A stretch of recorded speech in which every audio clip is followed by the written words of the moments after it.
Shalom Aleichem. We're up to Parshas Vayishlach in Tovshim Pei Daled.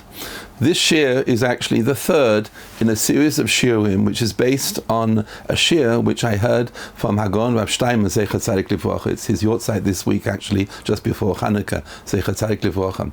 There was an awful pigua, an awful terrorist attack. I think it was a number 2 bus at the time in Meir Shoim. And I mentioned previously, Rav Steinman had come to Haunof, and he gave chizuk, inspiration and direction at such a time. And he mentioned, as we said previously, that there are 3 mitzvahs which a person should be careful about in times of stress and times of danger.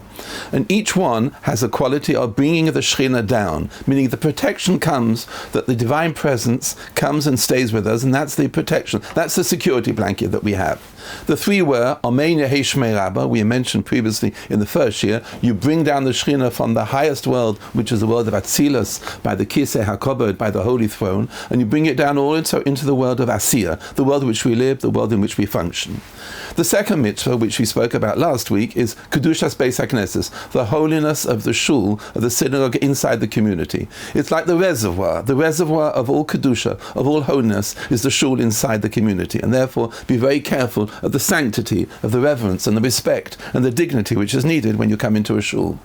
This year focuses on the last point which he mentioned, and that was saying 100 brachas a day. Let me give you a little bit of background behind this, what happened.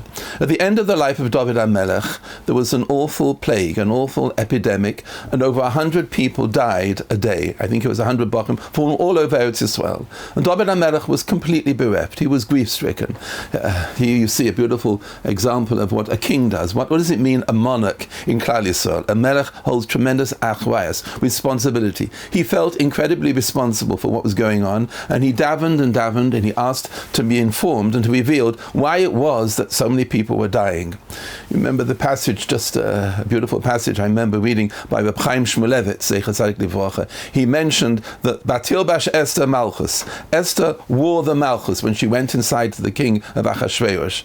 And what does it mean she wore Malchus? She was responsible. She felt, since she was the queen, Nafshi b'shelosi v'ami b'vakoshosi. I am for my people. Tremendous responsibility. And that's what David felt. He was grief-stricken to hear that so many people were dying.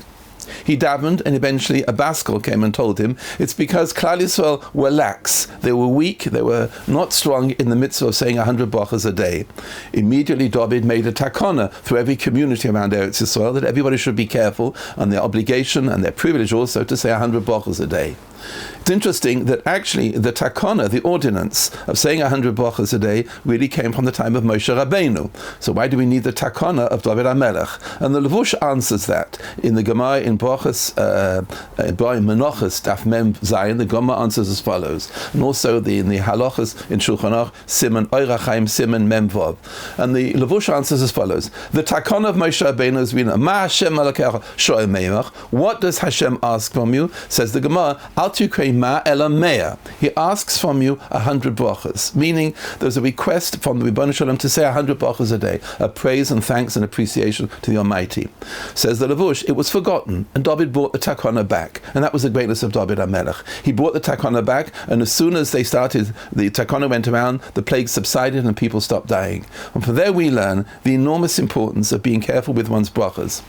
I must mention at this point, if women are listening to this shir, that Hagon Reb Shmuel Vazna, Zecher Tzadik Livrocha, and also Reb Shlomo Zalman Auerbach said women are not duty bound in 100 brachas simply because they don't have the opportunity. They don't have talis, they don't have tefillin. Many women don't daven ma'ariv, but certainly women should be extremely careful and particular about the brachas that they say. But as far as 100 goes, they're not muchiyuv to do that. Let's go on a little bit further and explain exactly what we mean here. The nature of a bracha, what we must do is look to see exactly what does it mean, the great quality of a bracha. What is the great quality? What is behind saying a bracha?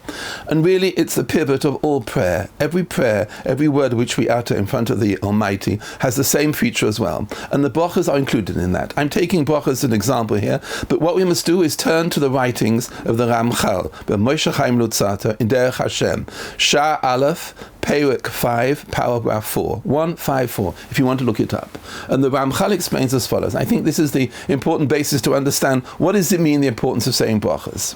Says the Ramchal, there were 2 major forces on which the world functions. The first is called Teva Hecherechi, the force of nature.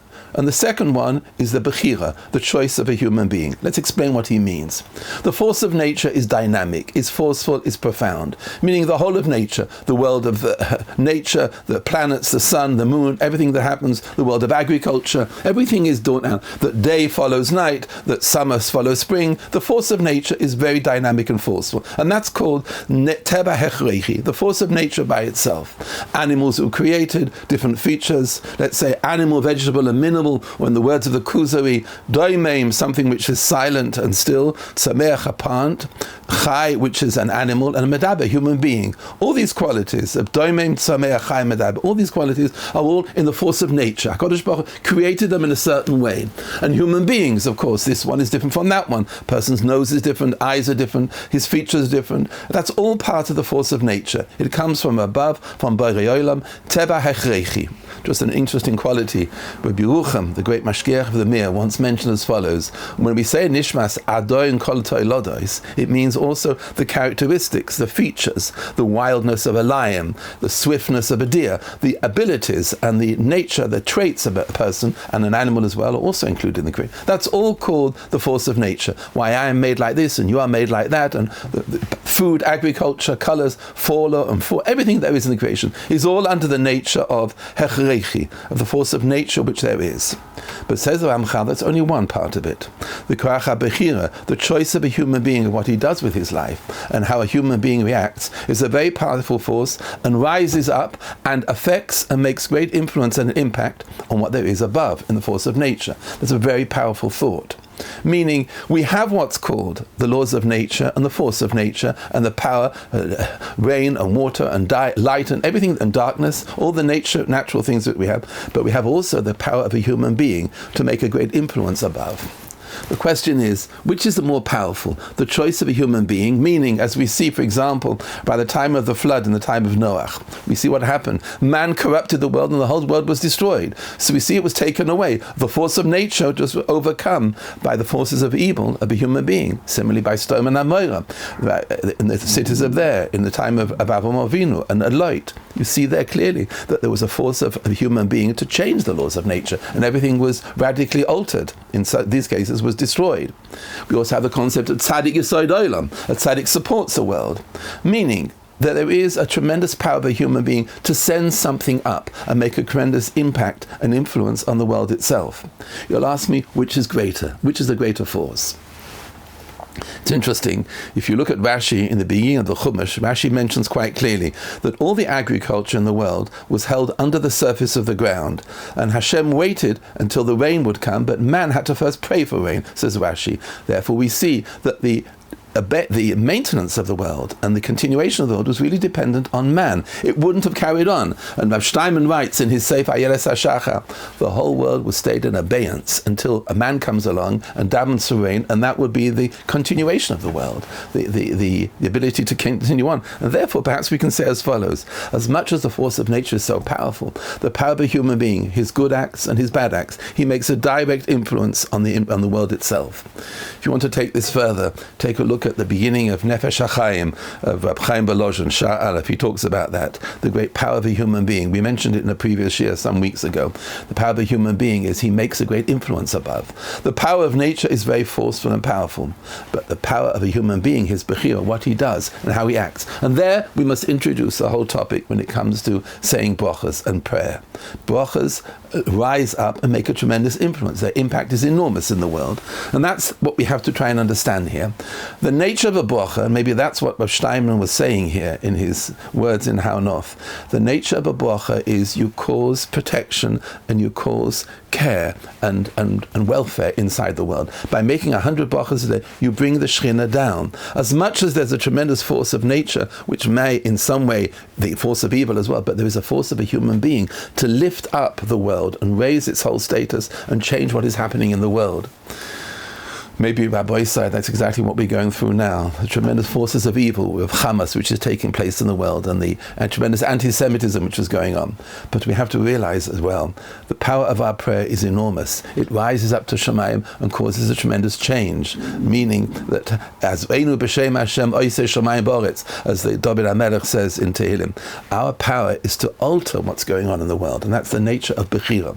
And therefore, what we must look at in this year particularly, as much as the great sorrows which are going on in Klal Yisrael, let's walk away, Rabbi Yisai, with something very practical and something which is useful, which is every day, daily. What is the nature of a bracha that we're making? What is the power that we have in our choice? And Rav Steinman had mentioned that we can force a change in the power of nature. We can force a change in the world. That is, of course, the definition of tzaddik yesod olam. The nation of tzaddik he causes welfare and benevolence and well-being. And that is the meaning behind what Rav Steinman had said. If you say 100 brachas a day, then you're bringing the Shekhinah down, and that is perhaps one of the greatest life insurance policies that you have. Being careful with your brachas, saying the brachas carefully and accurately. If that's the case, what I'd like to do is, I hope, bring you examples of how we can strengthen ourselves in this particular case when it comes to brachas. What is the setting behind a bracha? How must we understand a bracha? Let me explain to you something that once happened to me.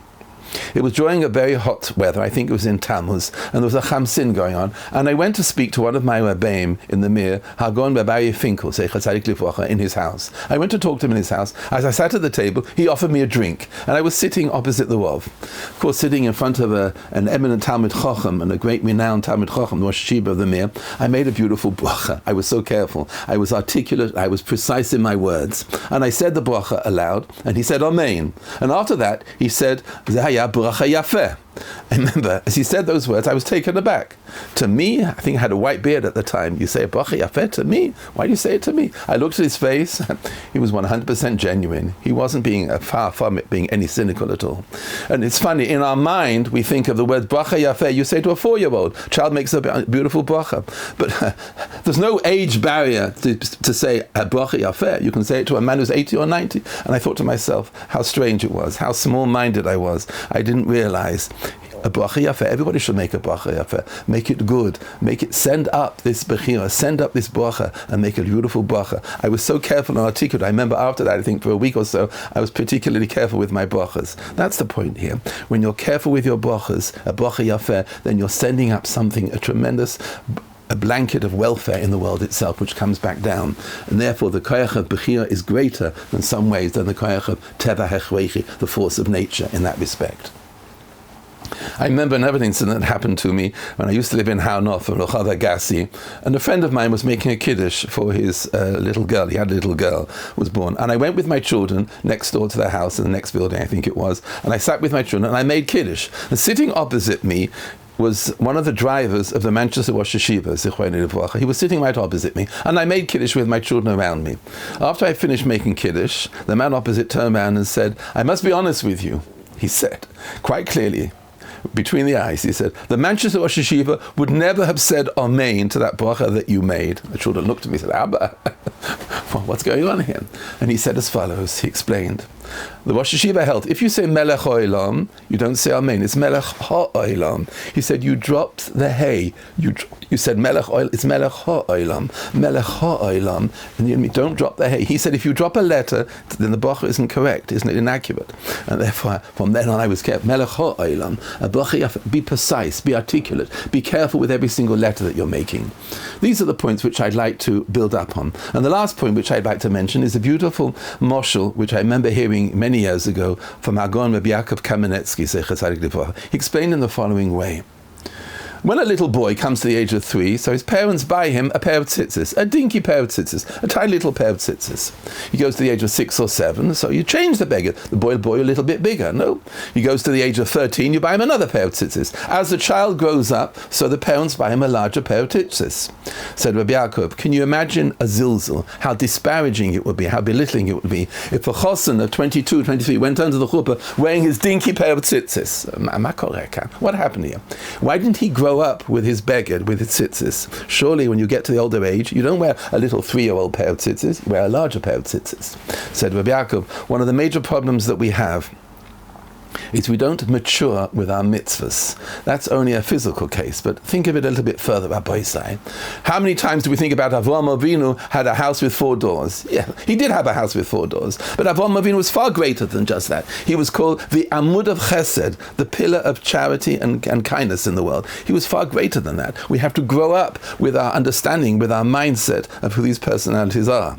Take Yosef, in Mitzvah Hashem next week we'll start talking about Yosef HaTzadik. And you think, Yosef, yes, everybody knows in kindergarten Yosef had a coat of many colors. Yosef was an amud of tznius, his tremendous yoshamayim, his tremendous responsibility and his anova every time. Yosef was far greater than just a coat. You have to grow. We have to grow in our understanding. We have to mature with our mitzvahs. And that really is the point which I like to bring out here. In this particular case, when it comes to brachas, I hope we're not rattling out a bracha and saying it like we did, as we did in Gan, in kindergarten. A bracha needs care, it needs to be precise. One has to mature with one's mitzvahs. One has to say it clearly. It is, after all, one of the most crucial recognitions that a person has, a tribute to the Borei Olam, of his creation, of all that he did in the world, his maintenance of it, and his benevolence. What is a bracha?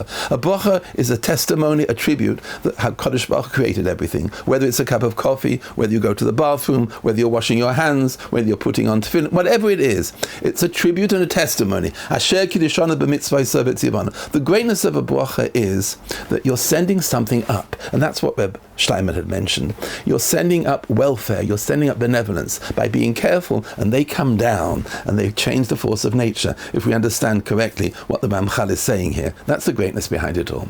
But we have to mature, Rabbi say. We have to make a bracha with more understanding, with more comprehension, with more depth. The mindset must be stretched. We can't just wear the dinky pair of tzitzis. We can't make a bracha like just rattling the words off. Like maybe you say your identification number or telephone number. You say out your number like you say a bracha is said like that. Like you say my passport number or my telephone number is, you rattle it out. That's not the way to say it. It needs more care.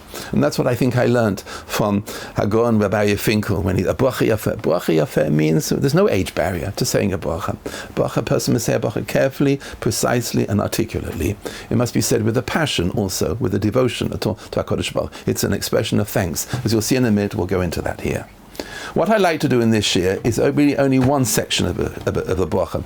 There is another shir which I'd like to give, Be'ezrat Hashem Yisparach, also on brachas, which gives more depth of the nature of the bracha. In this particular shir, what I'd like to do is go through every word that is said in the bracha and maybe give you some maturity and depth of comprehension behind every single word that you're saying. And maybe after that, maybe you'll have the ability to think more carefully about it. It won't just be a chap lap, it won't just be a rattle, it'll be something, a real tribute and a testimony for the words that you're saying. Let's begin with the word Baruch.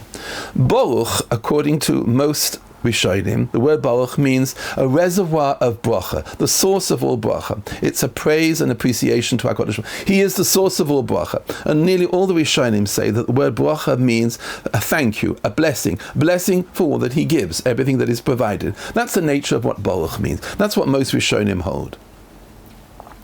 Maybe we could say a little bit further than that. Inside the word Baruch, who makes brachas? A Yehudi makes brachas. You don't hear a goy or don't hear anybody else saying brachas like 100 a day. That's a great tribute of Klal Yisrael. A Yehudi, a Jew, says brachas.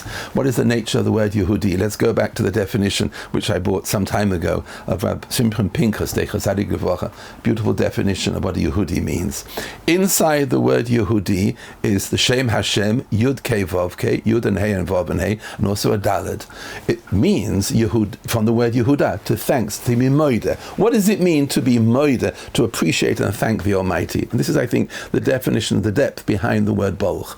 It's a thanks, it's appreciation in the following way, said by Pinchas. If you want to look it up in Shabbos Malkusa, I think right at the beginning of the Sefer. But Pinchas says as follows. The letter Daled, as we know, the Gemara discusses in Shabbos, is always a Lashon. Daled means Dalus. Daled means poor, feeble. Daled is cowering away from the Gimel. The Gimel behind, the Gimel is open and giving. Goymer chasadim toivim. A Gimel is a person who gives out and who's the ability to give. Daled is an Oni. An Oni is cowering behind the Daled. That's the nature of the letter. And he receives a reflection from the Gimel. That's the nature of it. Now, put the Dalet is the Yehudi. Behind him is the Yud Kei Vav Kei, the letters of a Borei Olam. He's picking up, he himself is a nobody, is a nothing, but he's picking up a tremendous reflection from Yud Kei, Yud and Hey and Vav and Hey inside. And that's what the Daled is carrying, because he is nothing after all. Like the moon is nothing without the sun. So we are nothing really if we wouldn't have Hashem reflecting on us, looking like a mirror. A mirror is really nothing at all. The greatness of a mirror is you stand in front of it and it picks up a reflection. The mirror's greatness is intrinsically is nothing. It's just a piece of glass. But in reality, you stand in front of it, then you see what's going on. And that's really what we are, Mein Yehudi. Inside the word Baruch is a Daled, the Jew, but he's reflecting Hashem on him. And that's the nature of the Baruch. Isn't that a beautiful, beautiful explanation of what it means, Baruch, Yehudi?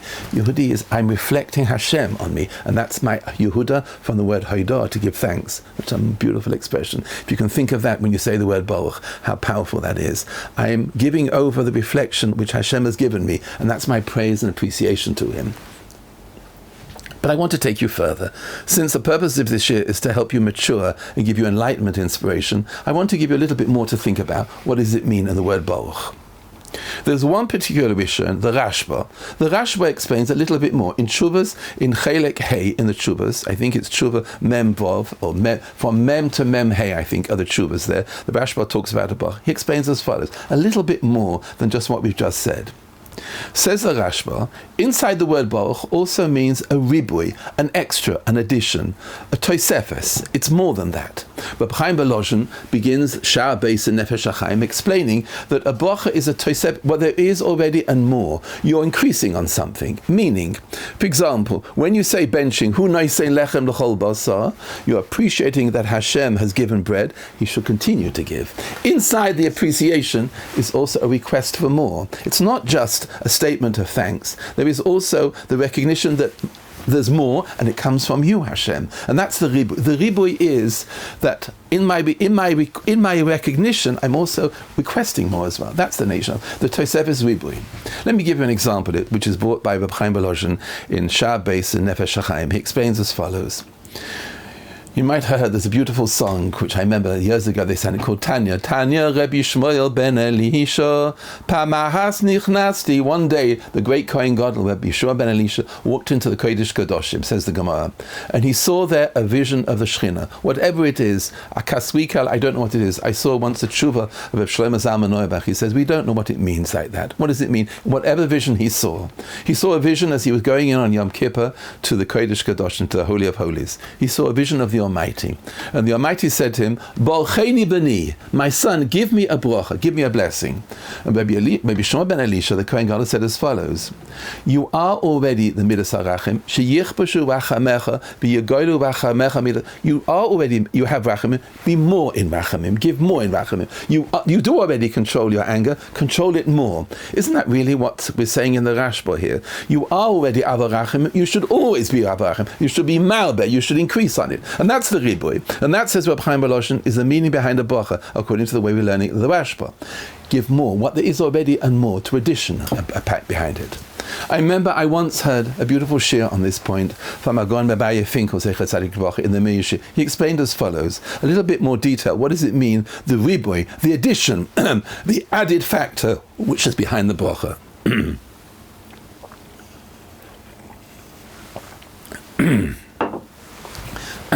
There is a halach in Shulchan Aruch, Siman Kuf Pei, in Orach Chaim, that when you bench after a meal, you say Birchas Hamazon, you should leave the crumbs on the table. You should not sweep away all the crumbs. Leave a piece of bread, or if nothing else, at least leave the crumbs on the table.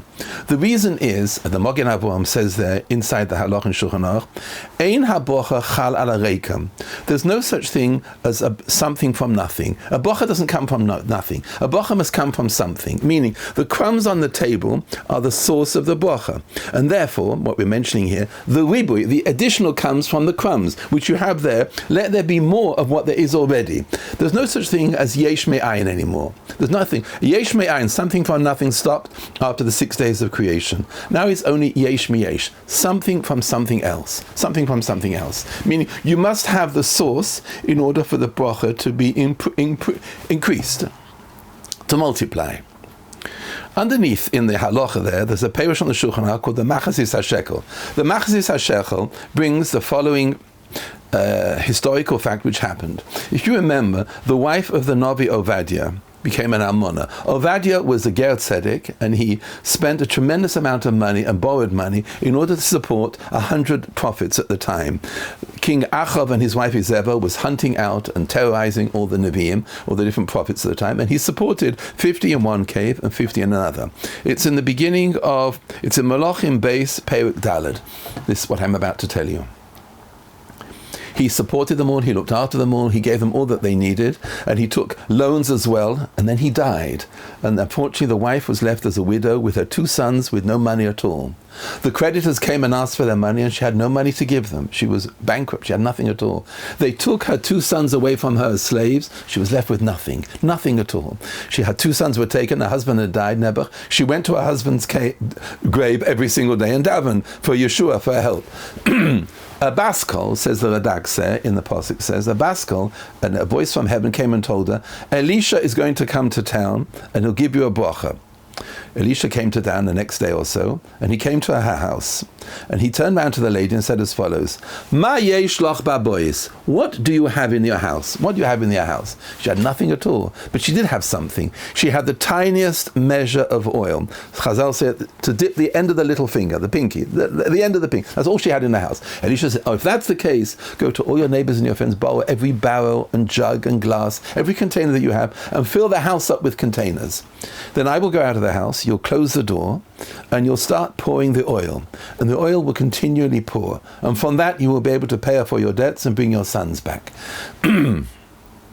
Interesting. Chazal explained, I remember once reading a Chazal on this Maisa in the Medrash, says that from the bracha of the oil on Elisha, she became fabulously wealthy. She paid up all her debts. And she remained one of the wealthiest families in the whole of Klal Yisrael. Ad soif kol hadayros. The bracha of the oil of Elisha remained in the family, and that family became one of the wealthiest families in Klal Yisrael for all time.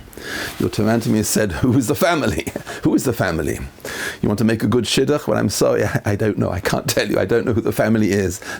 I'm sorry, I can't help you out. I remember I once said that to a class of girls in a seminary, and I said, the wealthiest family, and they all looked at me and stared at me, and I said, I'm sorry, I don't know. I can't help you with the shidduch. I don't know who they are. In reality, the bracha of the oil worked. The question is, which the Machasis Shekel asked, why did Elisha have to ask the wife of Avadia, the Almana, what do you have in your house? He could just give her a bracha, because there's no such thing as something from nothing. You have to have something for the bracha to work on. And that's the meaning behind the Rashba of a Tosefes Rib. There must be something which you're working with. From there you build on. I have a close friend who was actually doing shimush by a great Dayan, I think Dayan Abu he was in Tel Aviv, a great Talmid Chacham. And he used to talk to families and couples with Shalom Bayis problems and Gittim. And he said he was once sitting by Dayan Abu, and he said a couple came in who had tremendous problems with Shalom Bayis. And they said, please, Brother Baal, help us, give us a bracha. And the Rav turned around and said to the couple, interesting, before I talk to you, you must agree to one thing. You must agree to stop shouting at each other, then we can talk. If you can stop shouting, then we can begin. Meaning, the bracha of Shalom, it has to have something to fall on. If you're not doing anything at all, you have to begin. It begins with you're not shouting. That's the nature of it. Meaning, if you're asking for a bracha, you have to have the source. The source is that you're not shouting at each other. And that's Eina bracha chalarika. There's no such thing as yesh mi'ayin anymore. It's only yesh mi'yesh. A girl once asked me, I remember, so what's the bracha of finding a shidduch? What is it? Yesh mi'yesh. I turned around to her and said, I think as follows. When a girl improves herself and conditions herself, she's careful with her tznius, she's reliable with her prayer, she's careful with her chesed, with her kindness, she listens to... If she has those qualities, that's the yesh mi yesh. That's something, you're building on something there. I think that's where the shidduch comes from. I think that's the answer there. It's something from something. It's not something anymore, something from nothing. And that's the quality which we have to understand here. And therefore, the word baruch, as we said, is the reservoir, the source of all bracha. But there's more to it than that. It's also inside as the request for more, what there is already. Let me bring you a beautiful expression from the Or HaChaim. At the end of Parshas Vayechi, if you remember, Yaakov Avinu gave all the brachas to the children. And the pasuk says, "Ish asher kivikosa be'achosam." Each son, according to who he was, according to the bracha that he gave him. Says the Or HaChaim. Listen to these beautiful words of the Or HaChaim. Peirush haroyula, the bracha which is suitable for each son, ki bechinas nishmasa, according to who he was, his neshama, and according to his actions. Ki yesh lachol hadas, says the Or HaChaim, you must know, ki hanafoshos, each single neshama has a particular quality and a particular attribute which it has. Yesh malas kuhuna, some people have the quality of kuhuna, that was given to Levi. Yesh malchus, some have the trait of nobility. Yesh keter Torah, some people have the quality of Torah in them, which is Yisachar. bracha. Yesh gevura, the gevura of certain people. Yesh oisha, wealth, which was Zavulun. Yesh hatzlacha. There are qualities which a person has. It doesn't come from nothing. It's not hot air. You give a bracha and just, no. You have to have the source. You have to own the source. That's what the Or HaChaim is saying. When Yaakov gave, he saw and looked at the neshama of each child and then gave the bracha to them, which is a beautiful point. The idea is you have to own the source, then you can work with it. And that's what it means. A bracha is a riboy, not just a reservoir, a source of bracha. Next word, which is the word ator. Ator is you, as you know. The Rashba and another tshuva asks another question. Why is it that a bracha is grammatically incorrect? It begins with Yuhu, Baruch Ator, and ends Boirei Priyos, he who brought the fruit out of the ground. You go from Yuhu at the beginning to he who at the end. Why does it shift from you, the second person, to third person to he who? It's grammatically incorrect. And the Rashba explains as follows. And the words of the Rashba is Shelo l'shabesh es hadas, which means we shouldn't turn out to be an apikoros, to shrink Hashem, meaning as follows. You're holding an apple in your hand and you're saying, Baruch Ator, you Hashem who made the apple. You're referring to HaKadosh Baruch Hu. You make the apple. Problem is, you might shrink Hashem and think he's an apple maker. He's much more than that. He's far bigger than that. He's Boirei Priyos, all the fruit on the ground. Meaning, you have to extend it. You have to make it more flexible, more versatile. You can't shrink him, says the Rashba. The Ator is going on you himself, the nature of who he is. But you must grow. You must extend it more. That's really the maturity, no? The maturity here is open up more. Don't just limit it to what you're saying. I think that's a very important point in growing and understanding a mindset of depth of comprehension of bracha. What you have with the bracha is one thing, that's the ator, but the he at the end opens it up much more, says the Rashba. You mustn't come out and shrink Hashem. He's much more than that. And that's the nature of the change, of the shift from second person to third person in the bracha. That's ator. And therefore the ator is going on what? Is going on what you're baking the bracha on. If it's a cookie, if it's a piece of cake, or you're washing, whatever it is, the action that you're doing is the ator, the revealed action in front of you. The hidden part of it, the nista part of it, is the end of the bracha, meaning he's more than what I'm doing as well. And that's the expression of opening up the mind and being more broad-minded of who Hashem is and the nature of the praise that you're giving. Hashem Yud Kei Vav Kei, that is a name of Hashem which we use. We'll come on to that a little bit later. But let me tell you at this point just the intentions that you must have. The word Yud Kei Vav Kei, you should think of Adon HaKol, because we don't say the letters. The letters are Yud and then Hey and then Vav and Hey, but we don't say those letters. Says Rabbeinu Bachai in Parshas Ki Sisa, if we would say those words, that letter, you would be over on from the Ten Commandments, Lo Sisa Shem Hashem Lasha, taking the name in vain, because you don't know what the letters mean. You're saying something, Yud and Hey, you don't know what you're saying. And therefore, Chazal gave the word of Adnos, the master. The Adon HaKol, Yud Kei Vav Kei means the master of all. When you're making a bracha, anytime you say the name of Hashem, you should think of Adon HaKol. The Vilna Gaon says, and Chafetz Chaim brings it out in Shulchan Aruch, Siman Dalet, except when you're saying Kriya Shema, the first line of Shema, you should think a little bit more. Not just Adon HaKol, but also Hoya Hayve V'yeh. He was, he is, and he will be. A little bit more than that. When you're Mekabel Omach Shemaim in the first line of Shema, you need more than that, to stretch it a bit more. But every time you make a bracha, says the Vilna Gaon, and the Chafetz Chaim Paskins like that in the Mishnah Berurah, just Adon HaKol, Adon, Yud Kei Vav Kei. Ato Hashem. Elokeinu means the manufacturer, the designer, the supervisor, the maintenance, the manager of everything, the creator. That's more dynamic. Hashem is something which is hidden from us. We'll come on to it in a minute. And Elokeinu means the dynamic creator, everything behind it. That's the nature of the words that we're saying.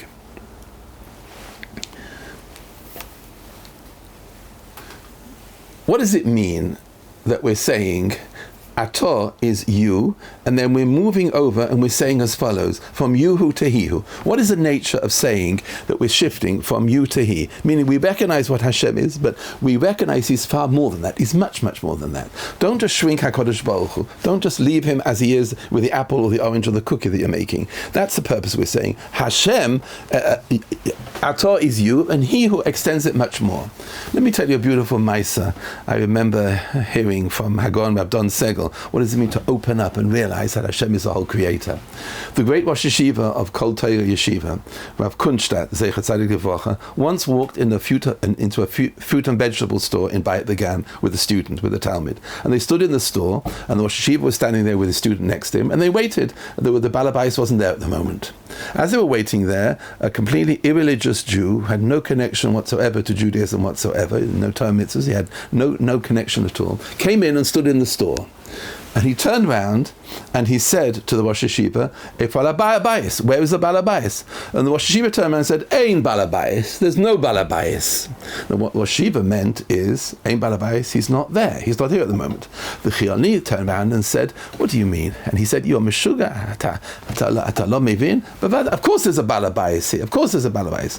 The Rosh Yeshiva, meaning what he said, he's not here. The Chiloni had thought, when you say Ein Balabais, the Balabais is not here. But he didn't understand it like that. The Chiloni understood there's no Balabais in the store at all. The Rosh Yeshiva caught on to what the man was saying and how he answered him back with such chutzpah, and he turned around and says, no, and I'll explain to you exactly what happened in this store.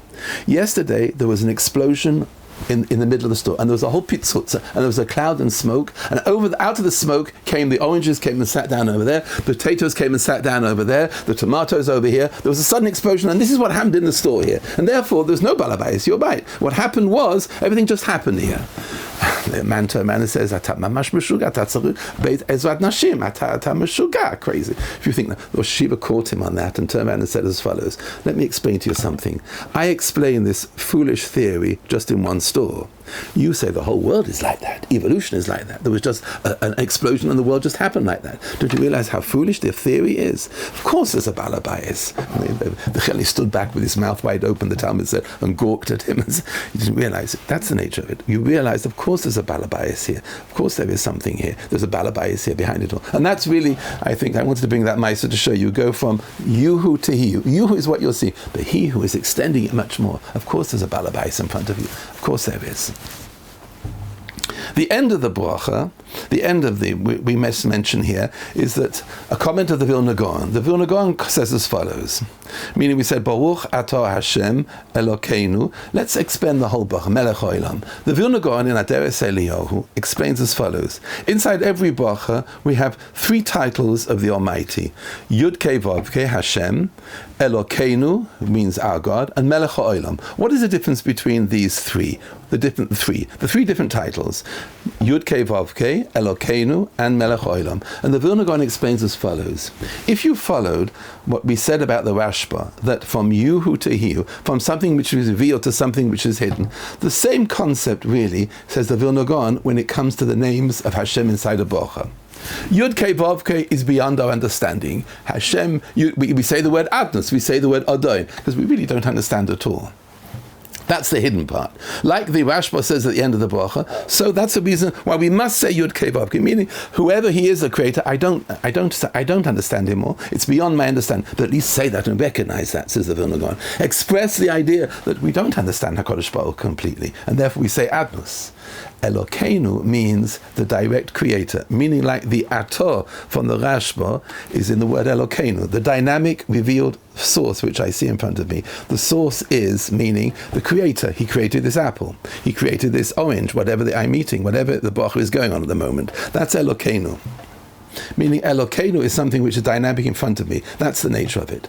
But 1 minute. Why didn't it say Baruch atah Hashem Elokim Melech? Why did it say Elokeinu? The difference is as follows. Elokeinu means personal. This apple had my address on it. When it comes to a Jew, there's something called divine supervision, hashgacha protis, meaning the address is written on the apple. Whatever you're enjoying, whatever you're making a bracha on, for you it's personal and hand delivered to you. It's given to you. And that's doesn't say Elokim. Elokeinu means our God, meaning there's an enormous difference of hashgacha protis, of divine supervision for a Jew as against the rest of the world. The rest of the world is Melech Haolam. You'll find apples in Spain, you'll find apples in Sweden, you'll find apples in Australia, you'll find apples. That's Melech. He's a general supplier as well.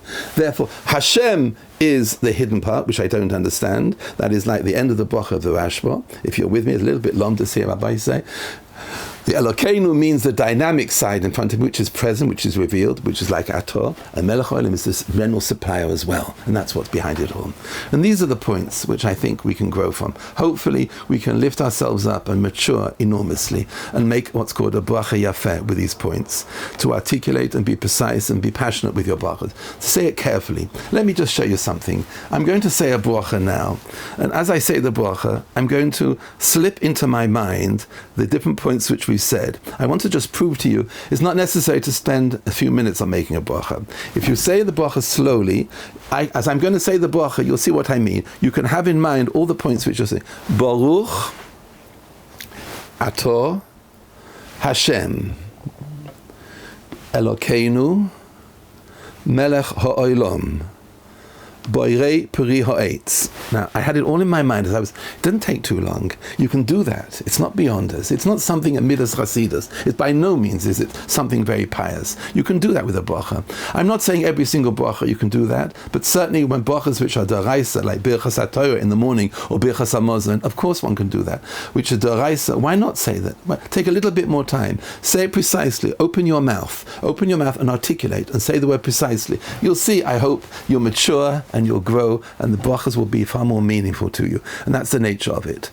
The ability to lift up. And that, I think, is what the Ramchal meant when he's saying that's the choice which we have. There is a force of nature, like the Ramchal said, which comes down, but the ability of a bracha is to send something up, and that causes an enormous change. And that is the meaning, I believe, in what Rav Steinman had said when he said that there's something, the Amei brachas comes down and brings a security and a protection in times of danger. You can understand why. You brought the Shechina down. Just like Amei Nehei Rabbah and Kedushas Beis HaKnesses does that, so does a bracha as well. It brings the Shechina down into our locale, into the setting that we are. Can you imagine if we said the brachas properly, then HaKadosh Baruch Hu, like we bench him with such brachas, he will come down and send down from the Hechrech of Teva, from the cause of nature, and protect us and support us and take away from all the tzores and the difficulties that we have.